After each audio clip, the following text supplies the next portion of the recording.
everything right, it was you and me. Hello everyone, my name is 𝓶𝓸𝓬𝓬 and welcome back to my channel, or welcome to it if you are new. And today we have another recommendation video for Recommendation Fridays. I am very excited about this video because I have never done this trope before. I've also never really heard of this trope being mentioned, but I am excited to film it nonetheless, and that is the chase. I don't know what it is about a hero chasing the heroine. It's so fun for me. In TV shows and movies, like, I just love a good chase where the guy is like just wants her so badly and she's not giving in no matter what. Maybe he did something to piss her off, maybe she's just like literally has no interest in him, and but he's like fighting to make it work and fighting to get a chance.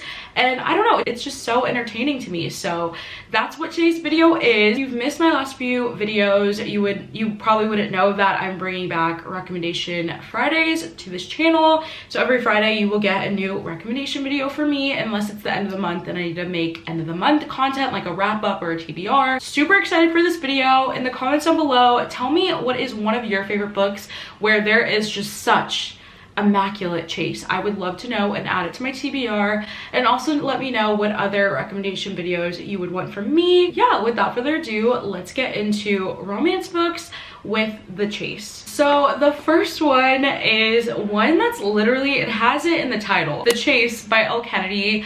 I love this book. It's probably one of my favorites in the entire off-campus / Briar U universe. I love it so incredibly much. You don't have to read the other books in Off Campus or Briar U. This one is actually the first one in the Briar U series, so you really don't have to read the Off Campus series if you aren't interested in it. I would highly recommend that entire series and the entire Briar U series. They are just amazing books in general. I read them back in 2019. Or was it 2018? I don't know. Freaking fell in love with them. And yeah, so The Chase follows our heroine named Summer. Summer has been going through a lot recently. She just got kicked out of a sorority at her old school, and then that resulted in her wanting to transfer to Briar U. We've seen Briar U in the off-campus series. It's basically just like the college where the hockey stars are like the stars of the entire campus. Also, Summer is related to Dean. She is the younger sister of Dean, who was in the main character in The Score. Like I said, Summer is now at Briar U. She has nowhere to live. She is very stressed out. She has to start a new school, and she just wasn't expecting all these life changes so fast. She needs a place to stay. So her older brother Dean, who had just moved out, he just graduated from Briar U, was like, hey, why don't you live at the hockey house where some of my old teammates live? You can stay there for a little bit until you get on your feet and figure it out. So she reluctantly agrees, and she's like, fine, I'm gonna live here. She has a big little infatuation, little crush on this guy named Fitz.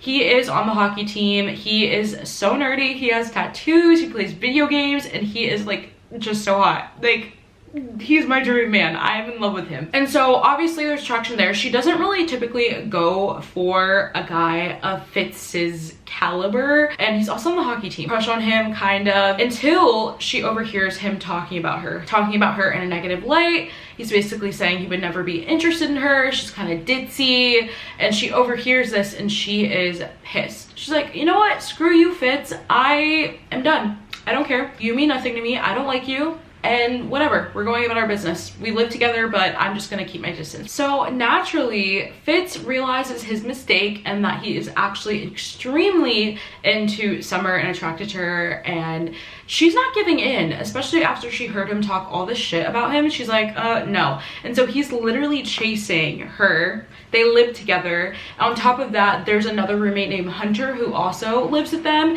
and he's in love with Summer. And so there's just jealousy.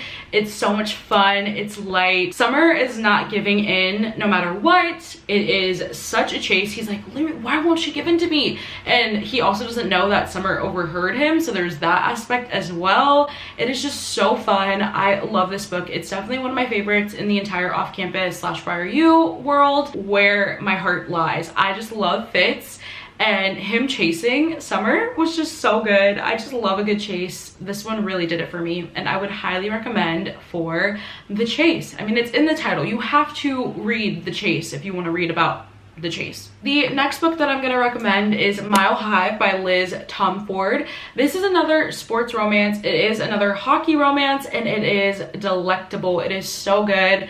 This book follows our heroine Stevie, and she is now a flight attendant for Chicago's hockey team. They have a new private jet, and they basically have the same flight attendants and flight crew with them whenever they travel to away games. Stevie is the new flight attendant. This book also follows Xander, and he is kind of Chicago's bad boy. He has this whole image around him that he only really cares about himself and girls, and that's the image that he likes to portray, and also that's the image that just makes him so popular and loved. It doesn't really fit him as a person. He's a really caring person, he's really sweet, but he's like, if this is gonna make me more money, and if this is gonna make sure that I'm assigned to the best team, I will keep this bad boy persona. So Stevie and Xander's don't get off on the right foot. Flight attendant for this team's jet, and she's in charge of like doing the safety demonstration or whatever. Xander's and his best friend, they always sit in the exit aisle, and so she asked to ask them every flight, like, are you willing to help in case of emergency?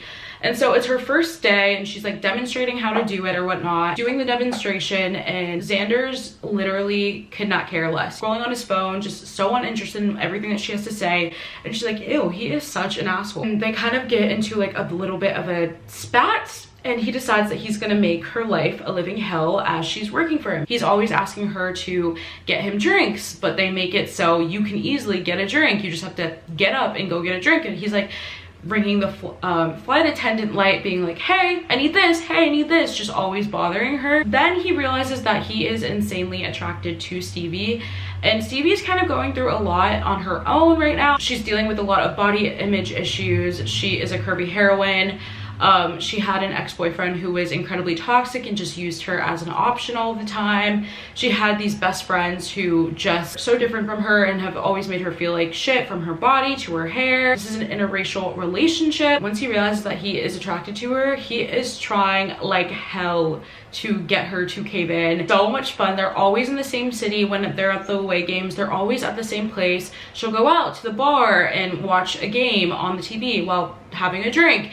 Next thing you know, he's there and they're talking, and there's just insane chemistry between them. The attraction is so real, but Stevie does not want to give in because it is forbidden.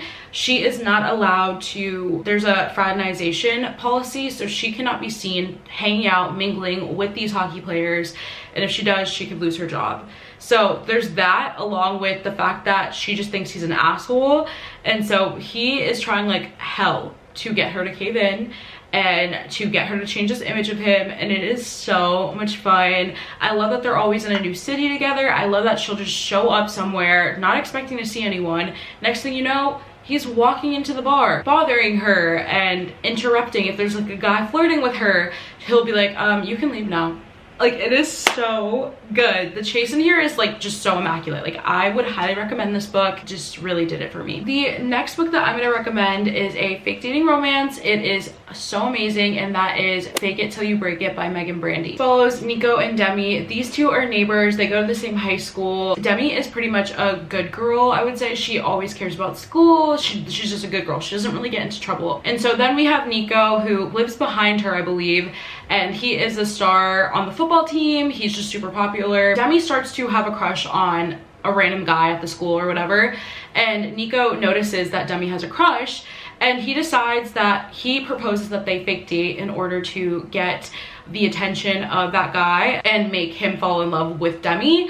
But Nico is doing this for his own ulterior motives. Like I said, these two have grown up together. They've always just been in each other's orbit. He really has to, he's doing this all as a part of the chase. He wants Demi to fall in love with him, and that's what happens. He is constantly chasing her, constantly trying to, you know, hit her to like him. He is just such an amazing hero. He starts off in the book as somebody with like a big attitude. He's a big like alpha male, whatever. He just starts to have a really sweet side, soft side. It was so swoony. I love this book so much. It was working for me. Like, the chase, excellent. He was chasing Demi, but like while I was reading it, I ended up wanting him to chase me. Highly recommend. Such a good chase romance. The next book that I'm going to recommend is Ruthless Creatures by J.T. 𝓫𝓸𝓬𝓲. I have talked about this book so much recently. I love this series. I'm hoping to finish it in 2023. It's just such a great series. They are all mafia romances, and this one is just amazing. This one doesn't really read as a mafia romance. I always say that it's the most different mafia romance that I've ever read about, and it is phenomenal. So this book follows our heroine. Her fiance disappeared the day of their wedding. 5 years she's been grieving the loss of her fiance. She has no idea if he's dead. She has no idea if he ran away, what happened to him. Like, she's just been grieving a marriage or a life that she was expecting to have. So since then, she's been on a few dates. None of them have really ever panned out into anything special. She's just kind of a bit depressed. She just has no really real direction in her life. That is until she gets a new next door neighbor named Cage, and he is very dark and mysterious and broody and just different. And nobody has really ever intrigued her since her fiance who disappeared until Cage. Just really make this 5th year anniversary be the year that she changes and becomes a new person. She's planning on getting rid of her wedding dress, just doing a bunch of all these changes. When she meets Cage, she is instantly intrigued, but also there's a bit of chase there because she isn't really ready to fully get over her fiance who disappeared, and Cage really has to work at her and like try and chase her give him a chance. It's so excellent because is Cage have something to do with the reason why her fiance disappeared?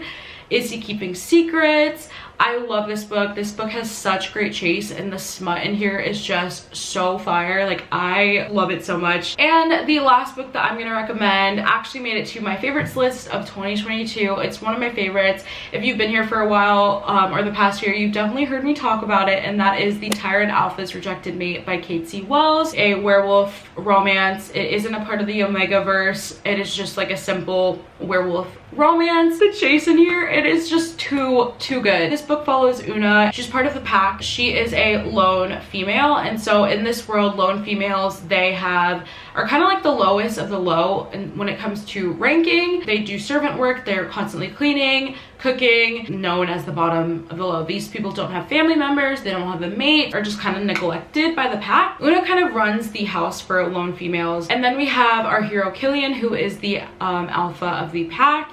He is, like the title suggests, a tyrant. He isn't super cool, but he really just only cares about the rankings of the pack, the higher ups. He cares about training and fighting, and he just doesn't really care about the needs of the pack. So one day Una is working in the dining hall. She's about to serve all of the wolves when she randomly feels like a pull to the alpha. Her wolf is screaming inside of her like, go to him, and she's like, oh shit, he's my mate. The alpha is my mate. What am I gonna do? And at the same time as she's realizing this, there is another female wolf, and she's kind of like rubbing her hands on the alpha, trying to get his attention, trying to flirt with him. And Una's wolf is not happy. She's like, oh no. So she goes and attacks the other woman. Una loses very badly because this is the first time that she's ever shifted, and she really makes a fool of herself and just embarrasses herself. When the alpha breaks up the fight and is like, why would you fight her? She's like, because you're my mate. He looks at her, and in front of everyone, he's like, no, that's not true. Everybody knows that I don't have a mate. And he basically rejects her in front of everyone, and it is so embarrassing. I got so much secondhand embarrassment. I was like, no, I can't read this. So because of this, Una's wolf is like dying, crying, so upset. Whenever your mate rejects you, you just go into, it's just not a good feeling, basically. As she's running away and just trying to get space, trying to get air, she's going into heat, she runs into the pack witch. She tells the pack witch what has happened, and the pack witch is like, I can help you. I can break the mating bond so you won't feel this pain anymore, and you'll be fine, you'll go about your business. And then she mentions that she's only breaking the mating bond on her end, so Killian will start to feel the mating bond, and he is going to regret basically rejecting her in front of everyone. And regret it, he does. He literally regrets it so badly when he realizes that, oh crap, she is my mate and I just rejected her in front of everyone.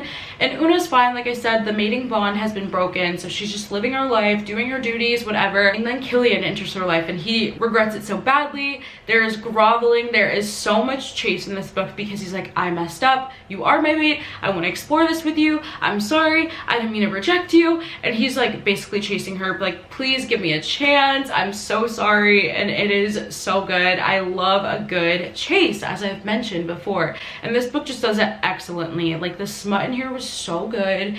Everything about it was just amazing. I love how Una was like, no, you rejected me, sorry. And he's like, no, please, I'm like dying inside. Just give me a chance, please, I need this. It is magic. So that was the last book that I am recommending for this trope. I have no idea if this is a trope. If it's not, I just made up a trope for you guys. Like I said, I really love this trope when it comes to books and movies and TV shows. I just love it so much. It's so entertaining. I love a good chase. These are some of my favorite books that have that. Thank you guys so much for watching this video. If you enjoyed, don't forget to leave a big like and a comment down below, and also subscribe so you never miss another upload from me. And also let me know what other recommendation videos you guys would want from me in the future and upcoming Recommendation Friday videos. Thank you guys so much for watching. I love you, and I will see you very shortly with a new video.